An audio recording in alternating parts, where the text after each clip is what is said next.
Korban yang ketiga ini tetangga dekat rumah. Memang profesinya itu tukang dan meninggalnya polanya sama. Drop, masuk ICU, nggak sadar-sadar. Setelah meninggal itu semua. Jadi swalayan yang tahun pertama itu dibangun itu dibesarin lagi Mang. Makin gede, terus cabangnya di mana-mana. Terus showroom mobil juga sama, bikin showroom cabangnya di mana-mana juga. Jadi tahun keempat ini saya juga di puncak juga istilahnya, dipercaya buat megang showroom.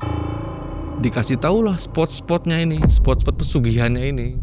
Nah yang pojok sana, itu yang paling ujung, itu Nyi Roro Kidul. Jadi yang saya diperlihatkan itu sayalah calon pengantin kamu. Nah gentong ini kamu bawa pulang. Itu uang semua isinya, real uang semua. Uangnya itu 100 ribuan, miliaran Mang. Dia semakin gila-gilaan hartanya itu. Berarti lama juga dia mengalami kejayaannya ini. 5 tahun Mang. Terakhir kontak kapan?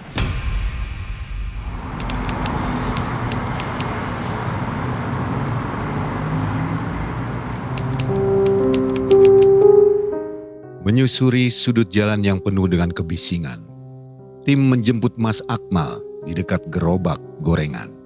Satu bungkus tahu Tegal dinikmati dalam penantian hingga tiba waktunya pada janji yang sudah ditentukan. Pertemuan yang menguak tentang kisah lama dan kelam dari sebuah kontrak antara manusia dengan siluman. Kisah seorang bos showroom mobil yang tertipu pelanggan, yang membawa kabur mobil sampai meninggalkan kerugian. Dampaknya membuat usaha sang bos kini jadi tenggelam karena terjebak dalam penyesalan yang begitu mendalam. Hingga jalan sesat pun kini menjadi sebuah pilihan dengan melakukan kawin goib di daerah pantai selatan. Mas Akmal, Ya. kemarin kan disamarkan ya? Iya betul. Mending pakai masker lagi deh. Oh iya baik, makasih Oke. Mbak. Saya pakai ya Mbak. Sosok Nyi Roro Kidul dipilih menjadi pasangan untuk menjadi pengantin goib pemberi kekayaan.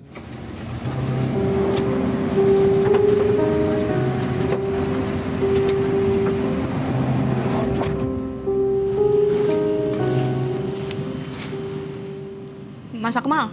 Ya. Jadi bener nih kekayaannya Bos Jeffrey itu yang di Batam dari hasil pesugihan di Cilacap. Betul, itu pesugihan gentong itu memang nyata adanya.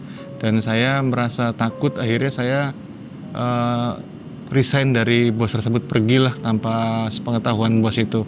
Dan cerita selengkapnya pokoknya nanti saya ceritain lah Mbak Bila sama Mang Ai langsung, Oh, oke. biar lebih jelas. Nanti diceritain di studio ya bareng Mang Egy. Siap, Jadi saya duluan aja ke studio ya. Kalau Boleh. Mas Akmal udah ready langsung masuk aja ke studio. siap Mbak Oke, Bila. saya tinggal dulu ya Mas Akmal. Iya Mbak Bila.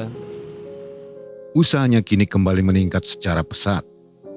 Namun perjanjian gelap memang selalu penuh siasat.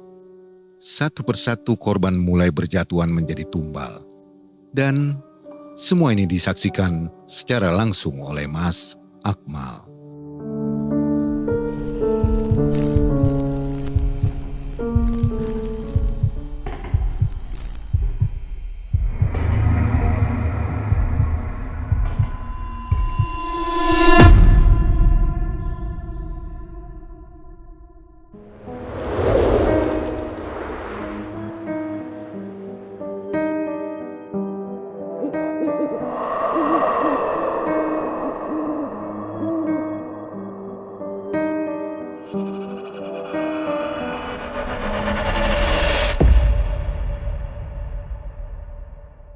Assalamualaikum warahmatullahi wabarakatuh. Waalaikumsalam warahmatullahi wabarakatuh. Halo juga Sobat Malam Mencekam yang selalu setia menanti tayangan kita ya. Akhirnya kita muncul malam hari ini dengan kisah baru dan dengan narsum yang bukan baru. Namanya Mas Akmal. Apa kabar Mas Akmal? Alhamdulillah baik, sehat Mang Ai. Gimana kabar Mang Ai? Sehat juga, terima kasih. Alhamdulillah. Ini yang kedua ya di Yang kedua, Mang. Malam Mencekam. Jadi Mas Akmal ini mengajukan diri kembali untuk membagikan kisahnya tahun 2017 ya. 2017 betul. Tentang Mang Ai. pesugihan juga ini. Tentang pesugihan Nyi Roro Ini Kidul. bosnya ya. Betul Mang Ai. Bosnya yang melakukan pesugihan. Bos ya. Bos mobil showroom di kota Anu lah pokoknya mah. Dan Mas Akmal ini mendaftarkan dirinya lewat WA ya, WhatsApp, betul Bang. WhatsApp ya, karena udah pernah tampil jadi udah punya kontak Malam Mencekam. Dan yang belum punya silakan baca di deskripsi, ada kontak admin yang mau bagikan pengalamannya. Waktu kisah sebelumnya itu videonya yang ini nih, nanti ditonton ya, video tentang pesugihan juga waktu itu di Gunung Kawi ya. Betul Bang Ai. Nah nanti coba ditonton lah mas sobat semua. Jadi sobat, Mas Akmal ini harus pakai masker ya, karena Iya, Bang. ada sesuatu yang nggak bisa dibagi ke publik ya. Privasi Bang, lebih tepatnya. Ya rahasia lah pokoknya mah. Iya, betul. Baik, Malam Mencekam, Semakin malam semakin mencekam. dan ini dia Mas Akmal.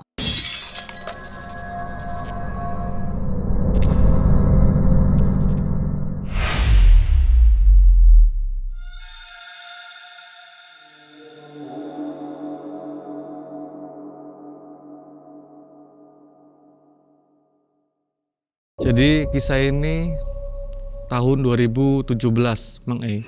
Tahun 2017 saya merantau ke daerah Batam, tepatnya di kota Batam, Kepulauan Riau.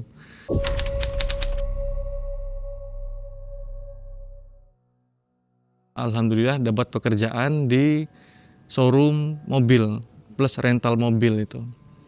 Dan ketemu sama bosnya langsung, yaitu namanya Bos Jeffrey.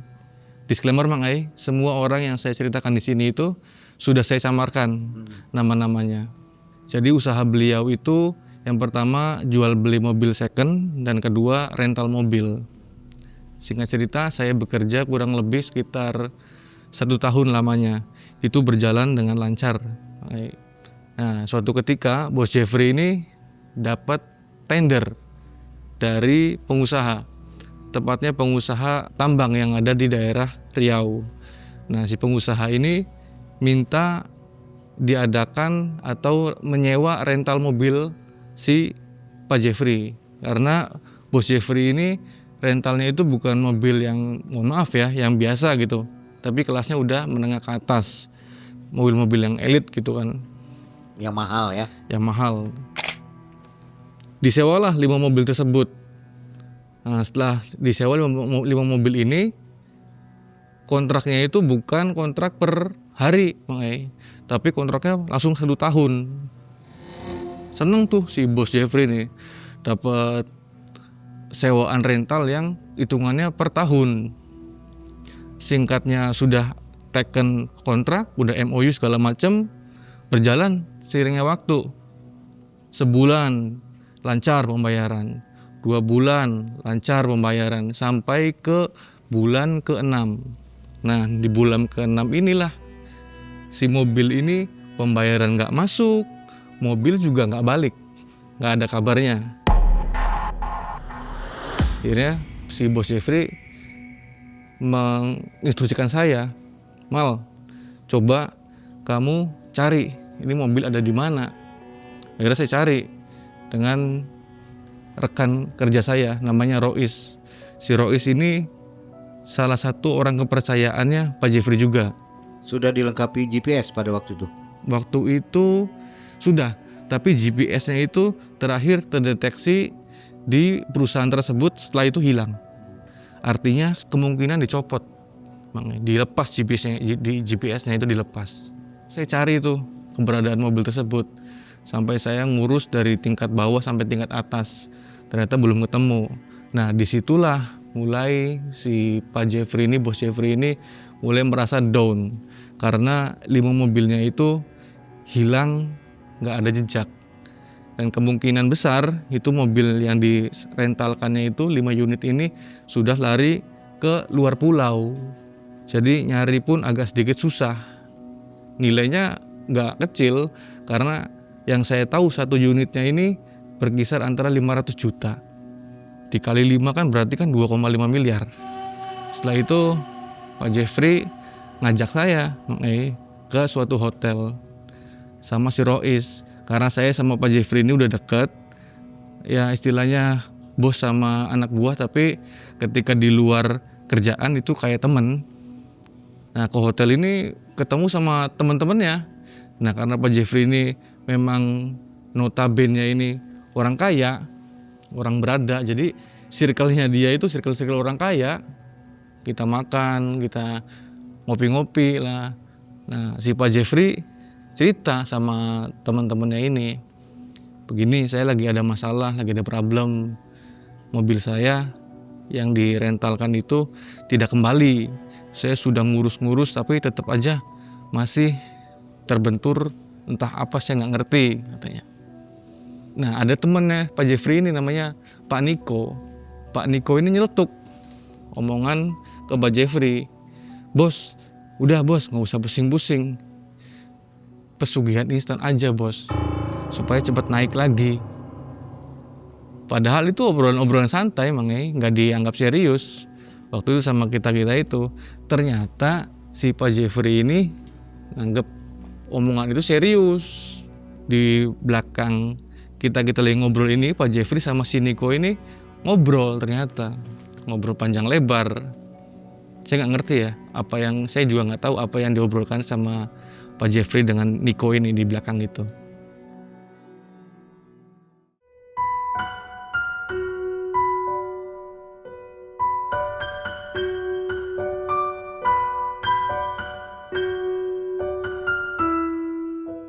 Seminggu kemudian Pak Jeffrey telepon saya. Akmal, kamu lagi di mana? Siap bos, saya lagi ada di showroom, lagi jaga showroom. Kamu ke rumah saya. Siap bos, karena saya kan anak buah ya. Jadi mau nggak mau saya harus nurut sama perintah bos. Datanglah saya ke rumahnya bos Jeffrey ini. Di sana sudah ada si Rois. Rois ini orang kepercayaannya bos Jeffrey. Duduk Mal katanya. Siapa bos?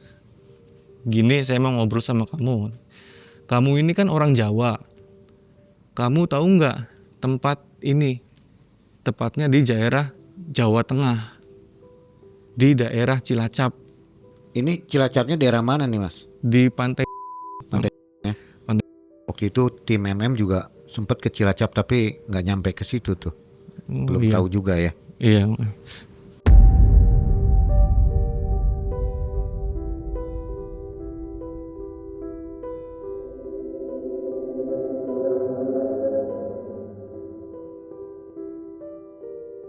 Nama pantainya itu pantai dan guanya itu gua. Kamu tahu nggak letaknya? Kalau tahu persis saya belum tahu, belum pernah ke sana Pak Bos. Tapi kalau untuk jalan ke sana saya tahu. Saya bertanya-tanya sama diri saya sendiri, ini bos tujuannya apa? Mau ke Cilacap ini nih. Saya pikir karena bos relasi banyak, bisnisnya juga lumayan besar. Saya pikirnya ada bisnis di Cilacap atau di Jawa itu. Terus si Rois bilang ke saya, persiapkan mobil untuk ke Bandara Hang Nadim, kata si Rois. Kamis pagi saya berangkat dari rumahnya bos Jeffrey dengan si Rois ini pakai mobil ke Bandara Hang Nadim. Karena dari Batam untuk ke Jawa itu kan jauh. Jadi bos Jeffrey karena banyak uang, karena dia orang kaya, akhirnya nyewa pesawat. Kita dari Bandara Hang Nadim menuju ke Bandara Soekarno-Hatta. Nah, setelah nyampe Bandara Soekarno-Hatta, kata si bos nanya ke saya, Mal, kalau dari Jakarta Soekarno-Hatta ini untuk ke Jawa itu berapa lama? Wah, lama Pak Bos, sekitar antara 10 jaman. Kalau naik mobil bagaimana? Ya itu 10 jaman kurang lebih.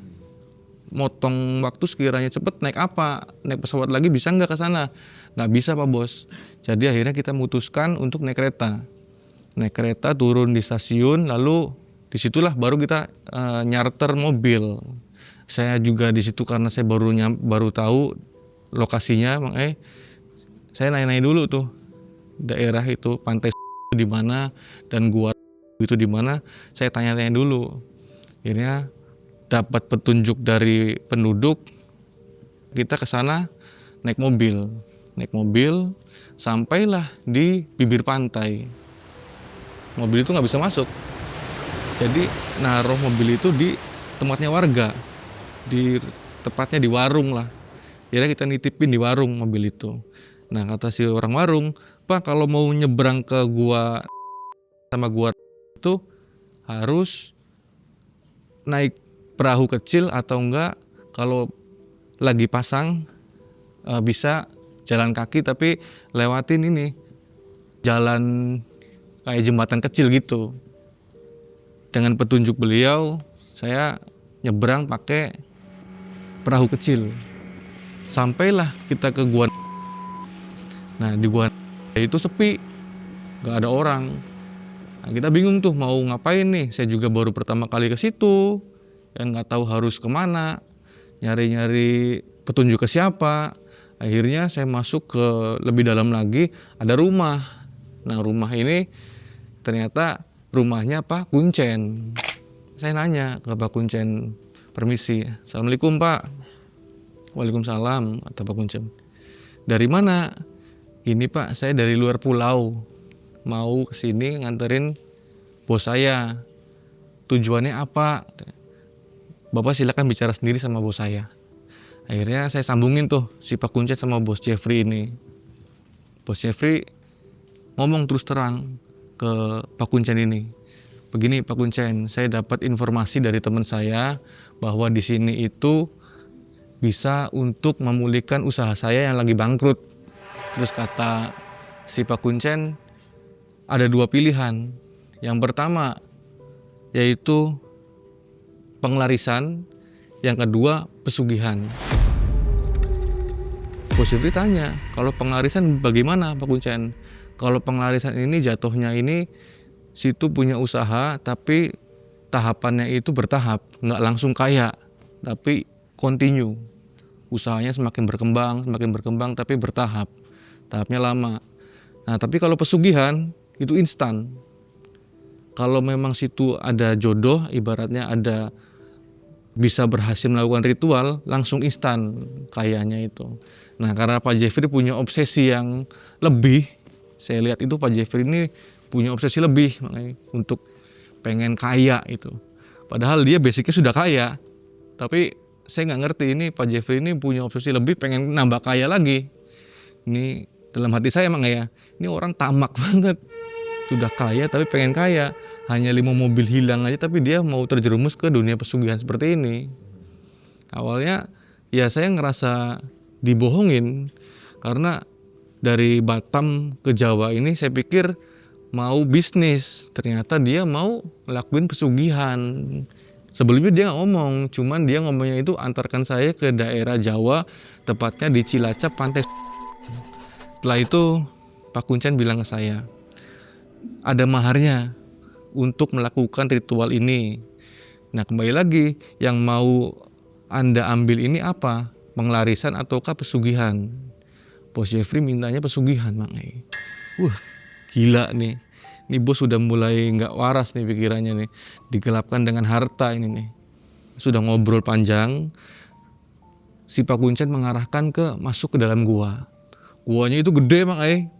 Dari depan kita jalan juga kelihatan besar. Kita masuk ke situ, di dalamnya luas gua itu. Luas sekali. Pas kita jalan pertama itu ada batu. Batunya itu bentuknya persis kayak gajah. Nah disitulah disebut batu gajah. Nah dijelaskan sama Pak Kuncen, batu gajah ini untuk mencari penglarisan. Kalau mau usaha dari nol dan pengen cepat naik, di sini. Pas batu gajahnya itu, di belakangnya itu ada kayak pemandian, kayak sendang. Cuman sendangnya itu bukan air mengalir dari bawah makanya, tapi air netes dari atas ke bawah. Nah ditampung sama bak kecil. Nah di situ kita suruh mandi semua, termasuk saya yang nganter. Padahal dalam hati saya nggak mau melakukan ritual itu. Tapi kata Kuncennya itu kalau masuk ke sini harus dengan keadaan bersih, harus keadaan bersuci.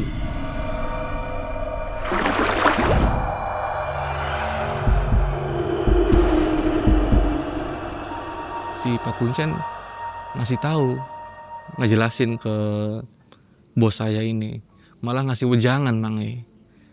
Pak, kalau mau pesugihan instan itu resikonya besar, resikonya nggak main-main.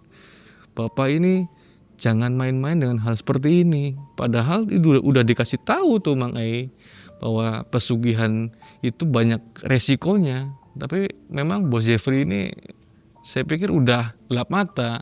Jadi dia tidak memperdulikan apa yang diomongin sama Kuncen ini. Saya nggak peduli Pak. Yang penting saya pulang dari sini itu kaya lagi. Ya sudah, kalau seperti itu nekat Bapak sudah bulat, saya antarkan ke gua. Jadi gua itu nggak jauh dari gua Negara. Di sebelahnya. Kita keluar dari gua Negara. Sampingnya itu ada gua. Masuklah ke gua itu. Dikasih tahulah spot-spotnya ini, spot-spot pesugihannya ini. Masuk ke sana itu yang pertama spot yang di sebelah pojok kiri.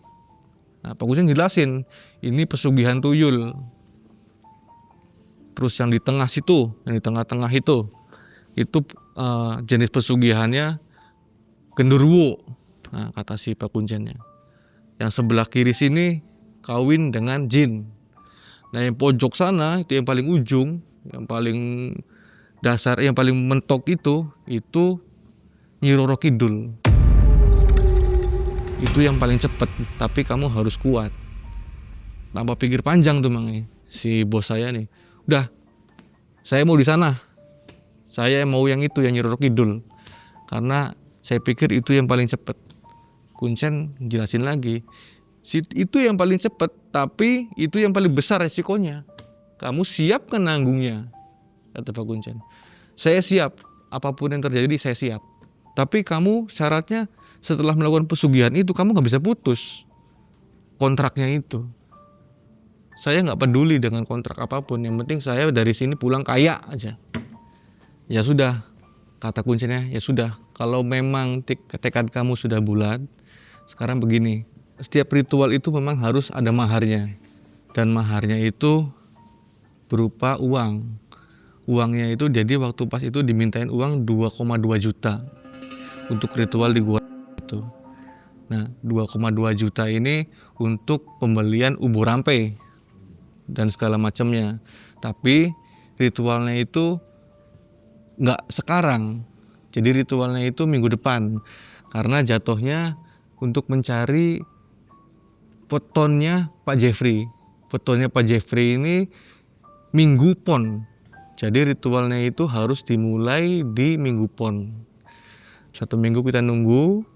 Setelah ketemu sama Minggu Pon, nah disitulah mulai ritual. Jadi ritualnya itu uang 2,2 juta ini sudah disediakan semuanya sama Kuncen. Yang pertama yang saya tahu Bang Ai, ayam cemani hidup. Terus yang kedua itu nasi plus ikan asin 1 piring. Yang ketiga itu kembang 7 rupa. Terus yang keempatnya minuman. Warnanya ada 7 kayak kopi manis, kopi pahit, teh manis, teh tawar, air putih, susu segala macam.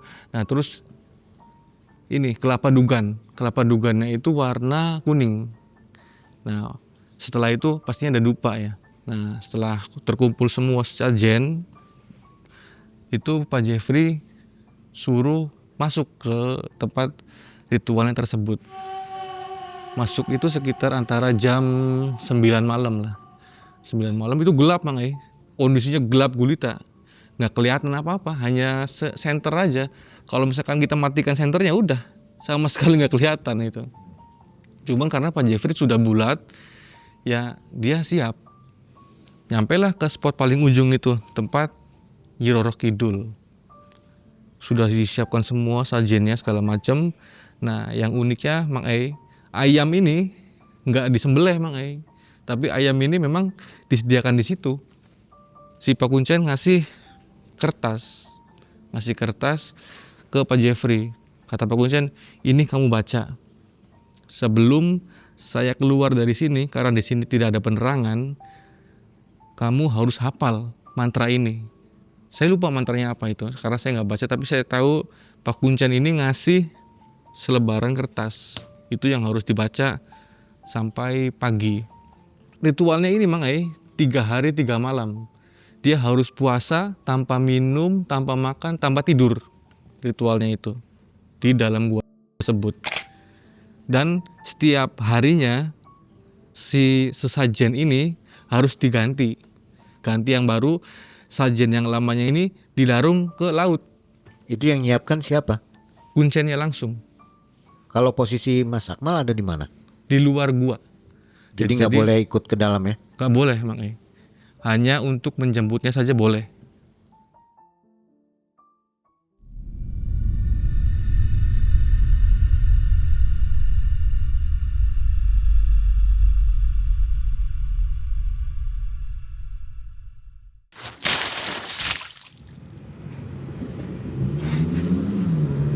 Ada topi nih.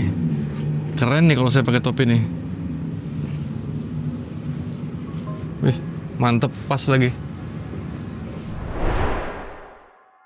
Jadi ritualnya itu mulai antara jam 10 malam.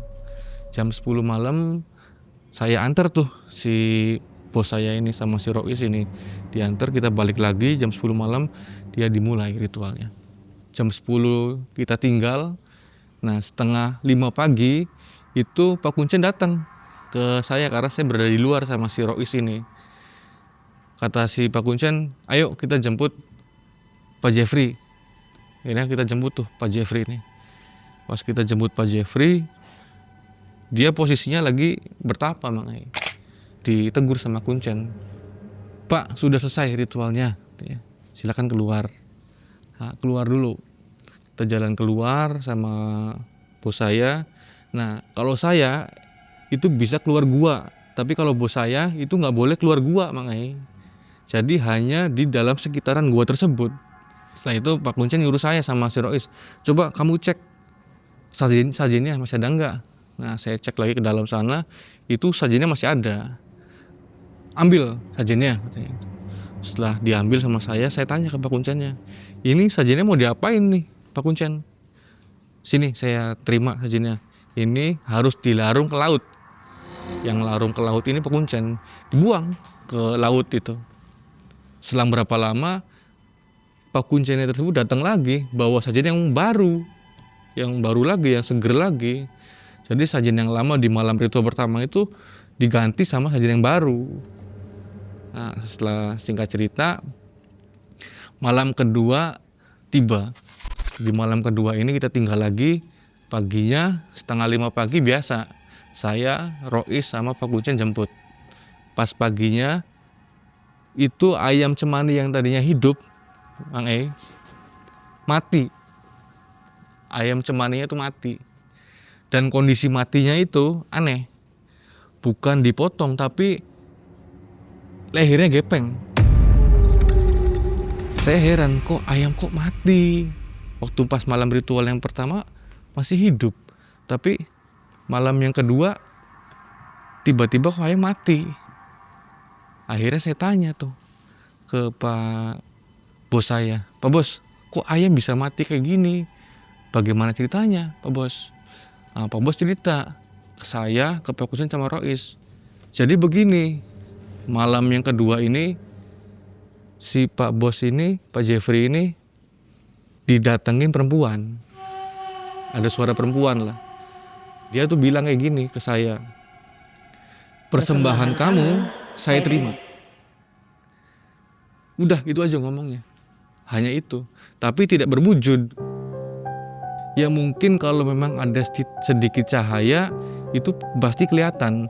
Karena memang di dalam situ saya gelap gulita. Jadi bener-bener gak kelihatan tuh wujudnya seperti apa. Nah tiba-tiba ayam ini ngegelapak makanya. Ngegelapak terus gak lama diem.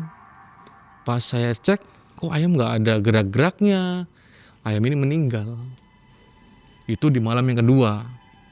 Kata Pak Kuncen, bagus. Sesajen kamu atau persembahan kamu ini berarti diterima sama Ibu Nyai Roro Kidul. Tinggal kamu persiapkan diri di malam yang ketiga. Nah di malam yang ketiga ini karena si ayam ini sudah mati, sudah gak ada, akhirnya ayam ini dilarung ke laut juga bersama sajen yang di ritual kedua itu. Dan ritual yang ketiga diganti lagi sama sajen yang baru. Nah di malam ketiga itu suasananya tuh makanya berubah makanya. Karena saya posisinya di luar gua, itu kok dari malam yang pertama, malam yang kedua itu kan biasa tuh bagi saya yang nunggu di luar ini. Tapi di malam yang ketiga ini beda lah auranya. Auranya itu bener-bener mencekam, mistis, angin laut itu kenceng, ombak juga tinggi. Itu gemuruh ombak itu bener-bener gede lah. Beda kayak malam-malam yang pertama sama yang kedua itu berbeda. Nah, saya bilang ke Rois, Is, kamu ngerasain agak berbeda nggak di malam yang ketiga ini? Iya, Mal. Ini malam yang ketiga kayaknya auranya ini berbeda sekali. Kok kayak di tengah-tengah laut. Karena angin laut ini nggak biasa-biasanya gede. Ini gede sekali. Gede terus ombak tuh tinggi. Udahlah, mudah-mudahan Pak Bos di dalam nggak ada apa-apalah. Selesai lagi, 4:30 seperti biasa saya jemput sama Pak Kuncen. Nah ini Mang Ei. Ketika saya jemput di malam ketiga, itu Pak Bos ini posisinya di paling pojok, meringkuk kayak gini Mang, meringkuk kayak ketakutan gitu. Sampai kita masuk pun ada senter itu nggak respon, saking takutnya. Sampai ditepuk-tepuk sama Kuncen, Pak, bangun. Terus dia baru sadar, Bapak tidur ya, kata Pak Kuncen. Enggak Pak Kuncen, saya nggak tidur, cuman saya takut. Ya udah, nggak usah banyak cerita dulu, kita keluar. Akhirnya dibawa keluar tuh si Pak Jeffrey ini. Bawa keluar, baru cerita. Ini Bapak kenapa? Kok di malam yang ketiga ini kayak orang ketakutan sekali, kata Pak Kuncen. Nah kata Pak Jeffrey, iya Pak Kuncen, tadi malam itu saya tuh didatengin sama sosok. Cuman ya lagi-lagi itu, karena gelap gulita jadi seolah-olah nggak nampak. Suaranya itu suara perempuan yang ngejerit kenceng, wah gitu. Sama suara laki-laki juga. Nggak lama suara anak-anak, kayak seolah-olah pengen nerekam saya, kata si Pak Jeffrey ini. Cuman saya kuat-kuatin karena ini malam yang terakhir.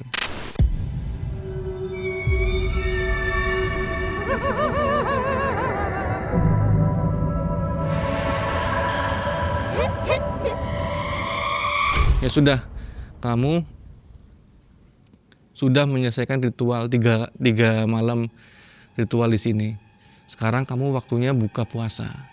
Akhirnya Pak Jeffrey disuruh minum, suruh makan, suruh istirahat. Pak Kuncen nggak lama datang lagi ke Pak Jeffrey. Begini Pak, ritual yang ketiga itu berhasil. Cuman harus ada ritual lanjutan. Nah, ritual lanjutannya itu untuk membuka portal gaib Nyi Roro Kidul. Tapi bukan di sini. Dilakukan ritualnya itu di pantai. Tepatnya di antara pertemuan antara air laut dan air sungai. Di semacam kayak muara gitulah. Tapi dilakukannya itu di malam Minggu Pon sesuai weton kamu. Dan ada maharnya. Maharnya itu 40 juta. Wah, Gede banget ya. sekali. Sampai 40 juta. Iya, itu kata pengunciannya maharnya totalnya 40 juta dan 2 cincin. Cincinnya itu minimal harus 2 gram. Berarti kalau 2 itu 4 gram. 40 juta plus cincin. Kata Pak Kuncen, sudah, kamu siapkan dulu maharnya dan kamu kembali ke sini untuk ritual pernikahan gaib dengan Nyi Roro Kidul. Karena jeda waktunya cukup lama makanya 1 bulan kan setelah ritual itu kan. Akhirnya mau nggak mau kita pulang dulu tuh. Pak Bos nyaranin, ya sudah kalau begitu saya siap untuk melakukan ritual pernikahan saya dengan Nyi Roro Kidul di malam Minggu Pon sesuai weton saya. Akhirnya kita pulang dulu ke Batam. Kita nyiapkan untuk persiapan ritual lanjutan di pantai. Singkatnya, waktu Minggu Pon itu selang beberapa hari lagi, 3 hari. Jadi kita berangkat itu hari Kamis. Kamis kita berangkat dari Bandara Soekarno-Hatta langsung ke Cilacap, ke Pantai Sodong. Ketemu sama Kuncen tersebut. Setelah ketemu sama Pak Kuncen, Pak Jeffrey ini ngasih uang itu, mahar yang 40 juta itu. Ini Pak Kuncen, uangnya saya sudah siap untuk ritual pernikahan saya dengan Nyi Roro Kidul. 40 juta dikasih sama cincin, 2 cincin. Kamu sudah siap ritualnya, kata Pak Kuncen ini. Siap Pak Kuncen. Untuk beli apa gitu? Pembelian ubur rampe. Memang dibelikan. Dibelikan. Jadi 40 juta ini yang saya tahu itu dibelikan kambing, Mang Ai. Dibelikan kambing, dibelikan apel jin, diberikan madat, terus dibelikan hio, dugan yang warna kuning, sama kembang 7 rupa, sama gentong. Ketika itu kan masih ada jeda waktu 3 hari untuk persiapan di malam Minggu Pon ini. Disiapkan semua tuh Mang Ai sama si Kuncennya ini. Singkatnya malam Minggu Pon tiba. Nah di situ kita diarahkan ke pantai Sodong, itu tepatnya di bibir pantai. Nah di bibir pantai ini ada semacam kayak altar itu ya kotak kecil lah, sekitar antara 1 meter kali 1 meter lah. Si sajen ini ditumpuk jadi satu. Yang tadinya kosong tiba-tiba rame lah, ada sajen gitu kan. Nah ternyata ada lagi nih sajen yang lainnya, Mang Ai. Nah di situ diletakkan 3 kain mori yang warnanya berbeda. Itu warnanya itu hijau, biru, dan warna kuning. Diletakkan di depan altar tersebut, di depannya sajen. Cincin yang tadi, yang 2 ini sama diletakkan di atas kain mori tersebut. Sama uang 100.000 dan 50.000. Saya juga nggak paham itu buat apa. Nah setelah sudah lengkap semua, si kambing nih dibawa. Nah si kambing suruh disembelih, dipotong. Nih yang motong ini Pak Jeffrey sendiri. Cuman ketika motong kambing ini, darah kambingnya itu harus dimasukkan ke dalam gentong yang sudah kita siapkan. Nah setelah itu badan kambingnya ini dibuang ke laut. Saya juga agak heran, kok sayang banget ini badan kambing yang istilahnya kambing mahal, tapi dibuang ke laut, dilarung ke laut. Jadi sarana ritualnya itu hanya butuh kepala kambingnya aja, Mang Ai. Setelah ritual pemotongan kambing selesai, nah tibalah ritual inti. Ritual inti itu jam 9 malam. Si Pak Kuncen ini buka portal gaib atau manggil Nyi Roro Kidul ini. Setelah selesai sekitar kurang lebih 15 menit, nah barulah si Pak Jeffrey beserta sajen-sajen yang sudah siap di depannya itu ditinggalkan. Nah cuman sebelum ditinggal ini Pak Kuncen ngasih 1 tusuk konde warna emas dari Kuningan itu. Nah kata Pak Kuncen, nanti ketika kamu ketemu sama pengantin kamu tusukkan tusuk konde ini ke jari kamu hingga berdarah, dan darah kamu teteskan di atas kepala kambing tersebut. Oh iya, siap Pak Kuncen, saya siap melakukan ritual ini. Selesai semua, barulah ditinggal. Setelah ditinggal itu berarti prosesnya kurang lebih 9 jam ritual itu. Jadi si Pak Jeffrey ini ditinggal sendirian, kita jauh posisinya di belakang itu dan nggak boleh diganggu. Nah pagi seperti biasa kita jemput jam kurang lebih antara 4:30 pagi lah. Pas kita jemput itu aneh lagi Mang Ai. Tadinya Pak Jeffrey ini duduk sila pakai baju, tiba-tiba telanjang bulat Mang Ai. Bugil dia Mang Ai. Saya kaget tuh. Loh kok Pak Bos kok tiba-tiba kok telanjang bulat? Tadi kan pakai baju, kok sekarang kok nggak pakai sehelai benang pun? Kenapa nih? Tapi herannya si Pak Jeffrey ini nggak ngerasa malu Bang Ai. Ketika saya jemput sama Rois sama Pak Kuncen nih, biasa aja. Akhirnya dengan inisiatif saya sendiri, karena saya pakai jaket kan waktu itu kan, terus takut juga kelihatan warga sekitar atau apa gitu. Akhirnya saya lepas jaket, saya ini peluk Pak Jeffrey sama, ini Pak pakai jaket saya untuk nutupin sebagian tubuhnya beliau itu kan.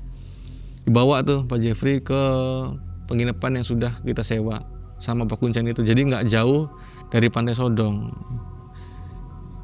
Setelah itu Pak Jeffrey sama Pak Kuncen ngobrol. Gimana proses ritual kamu? Jadi begini Pak Kuncen, tadi malam ketika saya ritual itu gangguan tuh banyak sekali gangguan. Gangguan dari mulai suara-suara, gangguan penampakan perempuan lah, penampakan buta hijau lah, tinggi besar lah, itu banyak sekali. Nah, cuman saya tetap bertahan karena saya sudah bertekad bulat. Saya mau ketemu langsung sama orang yang mau ngasih saya harta.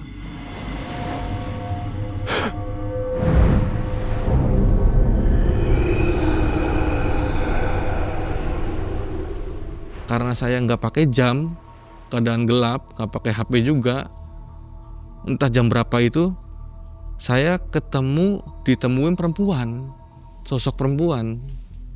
Sosok perempuan itu tiba-tiba datang dari kejauhan, mendekat. Nah, tibalah di depan pas altar itu. Yang saya temukan itu, saya pikir itu perempuannya itu pakai kebaya atau pakai baju kerajaan. Ternyata enggak. Jadi yang saya diperlihatkan itu perempuannya itu pakai selendang aja, selempang gitu, terus maaf ya Mang nggak pakai busana sama sekali, hanya selendang aja. Cantik, tinggi, putih, bersih kayak orang-orang keraton gitulah.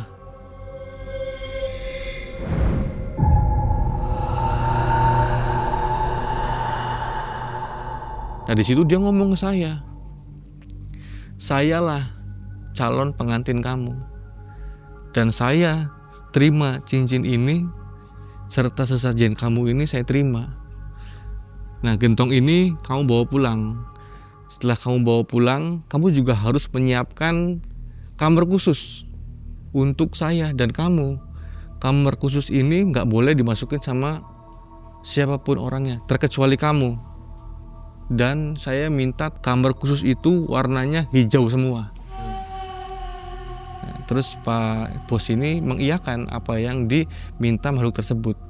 Saya siap untuk menjadi suami kamu, asalkan kamu memberikan apa yang saya mau.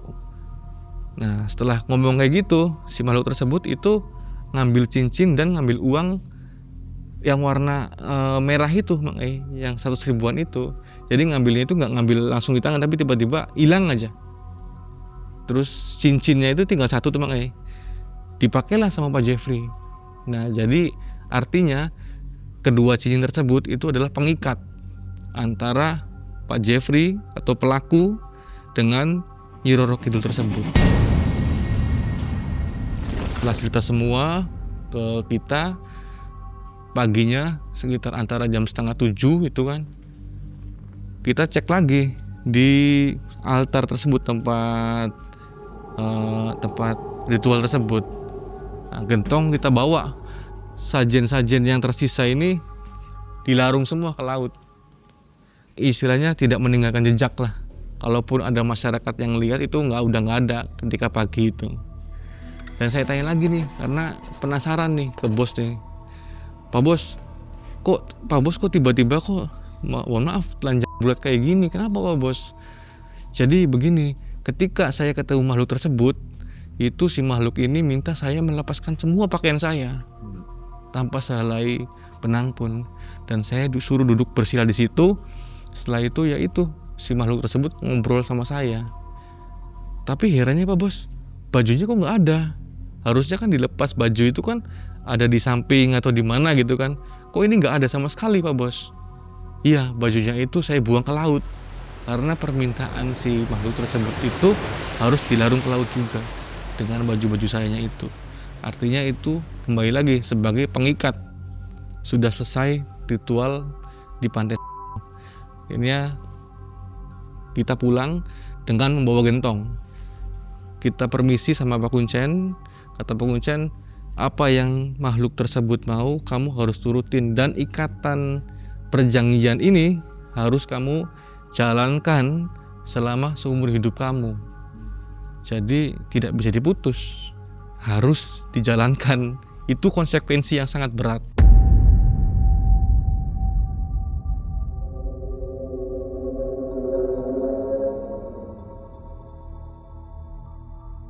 dari ritual yang di pantai itu kita pulang ke Batam. Pak Bos Jeffrey ini karena orang kaya, basicnya orang berada, dia langsung sewa rumah buat bikin kamar khusus. Jadi istilah ritual tersebut itu, ritual di kamar khusus ini nggak ketahuan sama keluarganya, itu nggak ketahuan karena dia bener-bener nyewa rumah untuk bikin kamar khusus. Anak istrinya nggak tahu ya? Nggak ketahuan, nggak tahu, karena ritualnya itu dia di rumah kontrakan, di rumah sewa itu. Kamarnya itu dirubah sama beliau itu, dicat semua warna hijau, termasuk aksesorisnya, propertinya itu warna hijau semua. Gentong pun tetap dibawa tuh, karena ini sarana untuk pemanggilan Nyi Roro Kidul dan sarana untuk istilahnya uang datang. Jatuhlah malam Minggu Pon, di mana malam Minggu Pon tersebut adalah malam perjanjian pernikahan antara Pak Jeffrey dengan Nyi Roro Kidul. Karena weton beliau Pak Jeffrey ini malam Minggu Pon. Nah, di malam Minggu Pon ini Pak Jeffrey ngasih tahu sama si Rois, malam ini saya mau ritual, tolong kamu sediakan atau carikan ayam cemani. Pak Bos cerita 3 hari sebelum malam Minggu Pon harus ada sembelih ayam cemani dulu. Jadi ayam cemani ini nanti disembelih, darahnya dimasukin ke gentong, dan bangkanya pun dimasukin ke dalam gentong tersebut. 3 hari setelah disembelih itu kan berarti kan ayam kan bau, makanya busuk. Nah, bau busuk tersebut itu Nyi Roro Kidul suka. Disitulah Nyi Roro Kidul istilahnya sinyal untuk datang di malam Minggu Pon. Malam Minggu Pon tiba, si Rois telepon saya tuh, Mas Akmal ada di mana? Ada di showroom. Mas Akmal bisa temenin saya nggak? Temenin kemana? Di tempat kontrakannya bos yang baru. Oh ya udah, oke. Akhirnya saya meluncur tuh ke rumah kontrakan bos yang baru. Pak Bos kemana, Rois? Pak Bos ada di dalam. Nah, si Rois cerita ke saya, Pak Bos lagi mulai ritual pernikahan dengan Nyi Roro Kidul. Saya kaget tuh, Mang Ai. Berarti ada makhluk di dalam nih ya, Is? Kemungkinan ada. Tapi ini kan masih sore, ini masih jam 8:30 malam. Kata Pak Bos, udah kamu nunggu di sini aja. Saya tungguin sampai berapa, Is? Sampai pagi, kata si Rois gitu. Oke, siap. Akhirnya saya sama si Rois nunggu di situ. Pas jam 1 malam, Mang Ai, itu kayak suara bom. Buar di dalam kamar itu. Kaget saya tuh, sontak tuh sama si Rois. Is, kok suara apaan itu? Suaranya kok kayak suara bom. Gede banget. Coba kamu lihat keluar. Ada yang benda jatuh atau apa? Diceklah saya sama Rois. Pas dicek, gak ada mal. Genteng juga masih normal. Gak ada apa-apa. Di luar sepi. Kok suara apa ya ini ya? Udahlah, mungkin ini gaibnya datang, kata si Rois. Ya sudah, kita masuk lagi lah. Nah, pas masuk itu berubah, Mang Ai. Tadi nggak ada bau bus, kecium sama kita itu. Ya bau busuk itu bau busuk ayam cemani yang ditaruh di gentong itu. Mungkin dibuka sama si Pak Bosnya itu. Pagi Pak Bos keluar jam 5:30 pagi itu. Keluar dari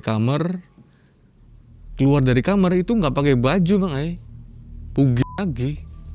Sama kayak yang di pantai itu, bener-bener nggak pakai baju. Dan herannya ini Pak Bos ini nggak malu bangunin kita tidur ini. Saya kaget, Pak Bos, kok nggak pakai baju, Pak Bos? Kenapa? Udah, kamu nggak usah banyak tanya. Sekarang kamu ikut saya ke dalam kamar. Nah, setelah saya lihat ke dalam kamar ini, tapi saya nggak berani masuk tuh, Mang Ai, di depannya aja. Itu, Mang Ai, uang, Mang Ai, berceceran di atas gentong. Jadi di dalam gentongnya iya ada uangnya, sampai meluber ke atas sampai berceceran di lantai itu, Mang Ai, uangnya tersebut. Berapa itu nilainya? Miliaran, Mang Ai. Pokoknya banyak lah ya. Banyak, miliaran itu. Gentongnya kurang lebih kayak ginilah, Mang Ai. Seginilah. Persis seperti ini gentongnya itu. Cuman ada tutupnya atasnya itu. Itu uang semua isinya, gentong tersebut tuh real uang semua. Uangnya itu 100 ribuan dan bukan gepokan tapi lembaran. Tapi ya karena di dalamnya itu kan sebelumnya ada ayam semani yang disembelih, ya ada bangkainya dan udah belatung. Jadi si uang tersebut itu campur dengan bangkai.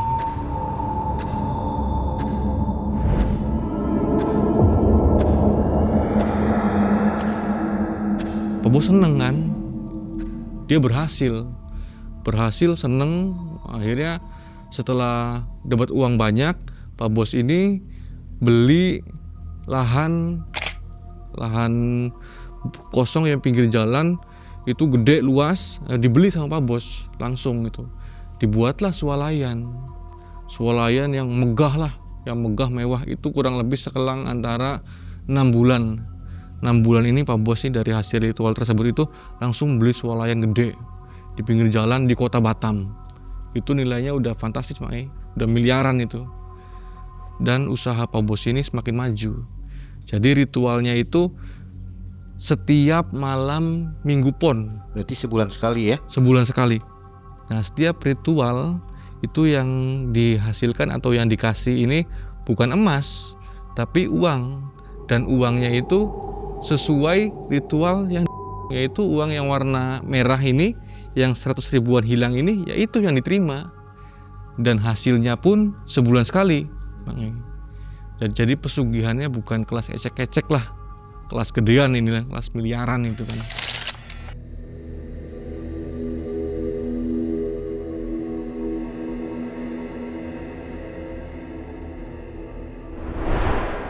Selang beberapa bulan kemudian, disitulah mulai ada kejanggalan. Kejanggalannya itu karena uang sudah ada, hasil sudah nyata, uang pesugihannya, disitulah mulai minta tumbal.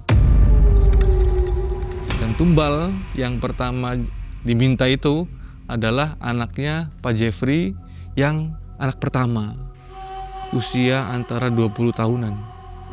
Laki-laki. Itu meninggalnya sakit dan gak wajar sakitnya, Sakitnya itu tiba-tiba dia drop, jatuh sakit, dibawa ke rumah sakit, itu pembuluh darahnya katanya pecah, terus koma lama, selang 1 minggu meninggal. Dan meninggalnya jasadnya itu saya lihat sendiri itu biru, lebam semua. Setelah anaknya meninggal, usahanya itu makin berkembang, makin pesat. Dari mulai awalnya itu yang jual beli mobil, terus rental mobil, itu beralih ke juragan kontrakan. Jadi semua lahan-lahan yang di daerah kota Batam itu yang dijual itu dibeli sama beliau. Dibikin ruko, dibikin swalayan, dikontrakin. Pokoknya usahanya itu makin pesat lah, makin gila-gilaan itu. Setahun kemudian itu harus ada tumbal lagi, minta tumbal lagi si Nyi Roro Kidulnya itu. Nah, tumbalnya itu adalah orang terdekatnya. Jadi nyari tumbalnya itu agak unik, Jadi tumbalnya itu orang yang masuk ke kamar tersebut itu pasti meninggal. Dan rata-rata cara kamuflasenya itu suruh masuk ke kamar tersebut, suruh renovasi. Jadi Pak Jeffrey ini kalau anak yang pertama ya, anak pertama itu kan langsung yang diminta kan Nyi Roro Kidulnya, jadi tanpa perantara beliau. Nah yang kedua ini, tumbal yang kedua ini, jadi orang itu disuruh masuk kamar tersebut, terus disuruh renovasi, kayak ngecat, ganti warna di kamar itu, kamar khusus itu. Nah setelah masuk ke kamar tersebut, selang seminggu, lamanya 2 minggu meninggal. Dan meninggalnya dengan keadaan yang sama.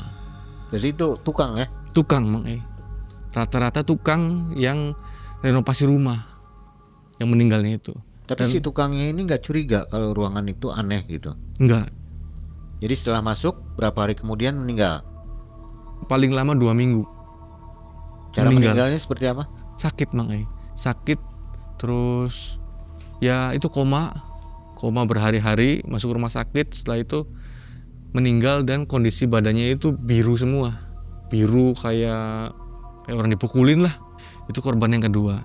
Lanjut lagi, tahun berikutnya ini semakin meningkat lagi nih Mang Ai. Usaha nih udah semakin gila-gilaan nih. Cuman saya ngomong sama Pak Bos nih.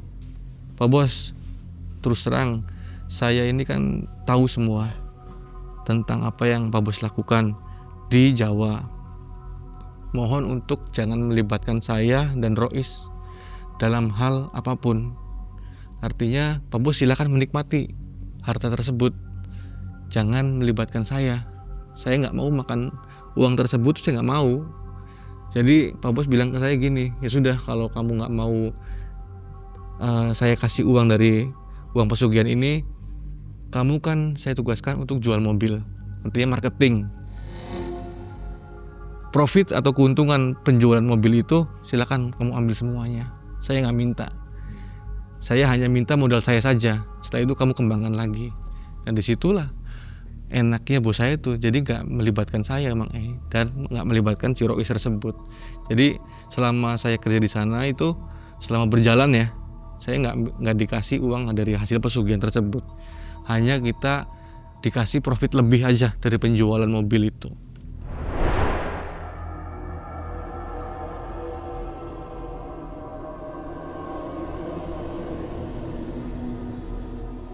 Tahun ketiga pun polanya sama Mang Ai.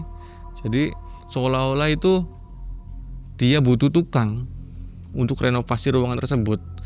Nah, renovasinya itu yang dicat warna hijau itu. Dicat warna hijau lagi, diganti hordengnya, diganti spraynya.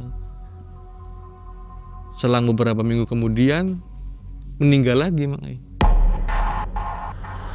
Dan yang saya tahu, kenapa indikasinya saya tahu orang tersebut itu adalah tumbal Pak Jeffrey, itu adalah tetangganya sendiri. Korban yang ketiga ini adalah tetangganya sendiri, tetangga dekat rumah. Memang profesinya itu tukang dan meninggalnya polanya sama. Drop, masuk ICU, nggak sadar-sadar. Setelah meninggal itu biru semua. Lanjut ke tahun keempat. Wah, itu tahun keempat ini puncak Mang Ai. Tahun keempat ini puncak. Dia semakin gila-gilaan hartanya itu, makin luar biasa lah. Jadi swalayan yang tahun pertama itu dibangun itu dibesarin lagi Mang Ai. Makin gede, terus cabangnya di mana-mana. Terus showroom mobil juga sama, bikin showroom cabangnya di mana-mana juga. Jadi tahun keempat ini saya juga di puncak juga istilahnya, dipercaya buat megang showroom. Nah, tahun keempat polanya sama Mang Ai. Jadi dia renovasi kamar lagi, dicat ulang lagi. Nah, setiap orang yang masuk kamar itu, yang renovasi kamar itu, pasti meninggal. 1 minggu, 2 minggu pasti nggak ada, pasti meninggal. Beranjak tahun kelima, saya udah mulai nggak enak, udah mulai nggak nyaman. Saya takut karena saya saksi dan si Rois juga saksi. Takutnya saya berpikir seperti ini, asumsi saya. Karena Pak Jeffrey ini sudah semakin jaya untuk menutupi semua kebusukannya, takutnya saya sama Rois yang dijadikan tumbal. Seolah-olah dia itu menghilangkan jejak. Karena memang saksinya saya dan Rois. Nah, karena saya takut, akhirnya di tahun kelima ini saya resign. Saya nggak bilang lagi sama Pak Bos, saya pulang kampung dan semua kontak-kontaknya itu saya ganti semua. Bener-bener saya blokir dan saya ganti semua kontak-kontaknya. Dan saya juga bilang ke orang rumah, kalau ada yang nyari saya dari luar pulau atau dari orang Batam itu, bilang aja saya nggak ada. Waktu pulang bawa uang dari mana itu? Bawa uang dari hasil kerja Mang Ai, dari hasil penjualan. Profitnya itu. Tapi nggak bilang-bilang ya, nggak pamit. Nggak bilang, saya langsung kabur aja Mang Ai. Kalau satu lagi siapa namanya tadi? Rois pulang juga? Masih sampai sekarang masih. Kalau sampai sekarang saya nggak tahu ya, tapi yang jelas ketika saya pulang itu dia nggak ikut. Terakhir kontak kapan? Terakhir kontak Rois, terakhir itu sebelum saya pulang aja. Setelah saya pulang nyampe rumah, udah nggak kontak lagi sampai sekarang. Udah nggak dengar kabar tentang si bos ya? Sudah tidak dengar kabar lagi. Berarti lama juga dia mengalami kejayaannya ini. 5 tahun Mang Ai. Sampai sekarang mungkin ya? Sampai sekarang mungkin Mang Ai. Sampai sekarang. Oke. Terakhir pesan untuk penonton Malam Mencekam ada mungkin singkat aja. Pesan untuk sahabat MM, janganlah kita terjun ke dunia pesugihan, karena dunia pesugihan itu pastinya akan menyesatkan dan sulit untuk kita kembali ke jalan Allah. Masih mending kita sabar, tawakal, tingkatan ibadah, dan yakin bahwa kekuatan yang lebih besar itu adalah kekuatan Allah. Gitu Oke. aja. Keputusasaan seringkali mengubah cara berpikir manusia. Mas Akmal tak pernah berniat untuk masuk terlalu jauh.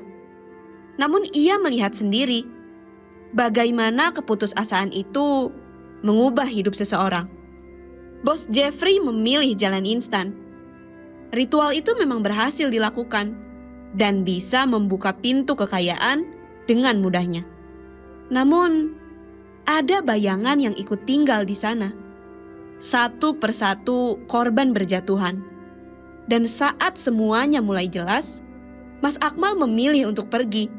Sebelum semua kesalahan itu ikut menyeretnya lebih dalam, ke tempat yang tak pernah ia bayangkan sebelumnya. Halo Sobat Malam Mencekam, ini waktunya buat sobat semua untuk jadi lebih dekat bersama Malam Mencekam. Ayo gabung membership sekarang, cuma dengan Rp10.000 per bulan loh. Kalian bisa dapat akses ke ratusan konten eksklusif.